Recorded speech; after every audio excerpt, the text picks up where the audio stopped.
स्वाति साहब, हिरासत में तशद्दुद तो नहीं किया गया?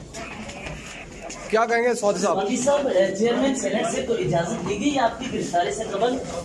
ये सेनेट के चेयरमैन से पता करें, क्योंकि कानून साजी की गई थी कि किसी भी सेनेटर की गिरफ्तारी से कबल इजाजत दी जाती है। जिन्होंने गिरफ्तार किया किसी कानून के ताबे नहीं है, किसी आइन के ताबे नहीं है। कहा जा रहा है आपकी जान को खतरा है, क्या कहेंगे? तो है कोई शक की बात नहीं।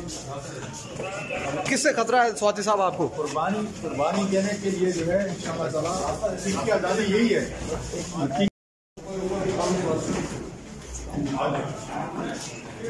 स्वाति साहब, हिरासत में तशद्दुद तो नहीं किया गया? क्या कहेंगे स्वाति साहब? स्वाति साहब, चेयरमैन सेनेट से तो इजाजत दी गई आपकी गिरफ्तारी से कबल? ये सेनेट के चेयरमैन से पता करें, क्योंकि कानून साजी की गई थी कि किसी भी सेनेटर की गिरफ्तारी से कबल इजाजत दी जाती है। जिन्होंने गिरफ्तार किया किसी कानून के ताबे नहीं है, किसी आइन के ताबे नहीं है। कहा जा रहा है आपकी जान को खतरा है, क्या कहेंगे?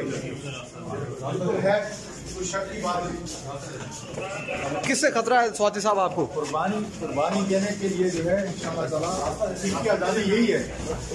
YouTube पर Googly TV देखने के लिए youtube.com की सर्च बार में Googly TV टाइप करें। Googly TV के पेज पर सुर्ख रंग के सब्सक्रिप्शन वाले बटन पर क्लिक करना ना भूलिए। YouTube पर अपलोड होने वाली वीडियो से बाखबर रहने के लिए बेल आइकॉन पर क्लिक कीजिए। आपको हर नई आने वाली वीडियो के बारे में नोटिफिकेशन मौसूल हो जाएगा।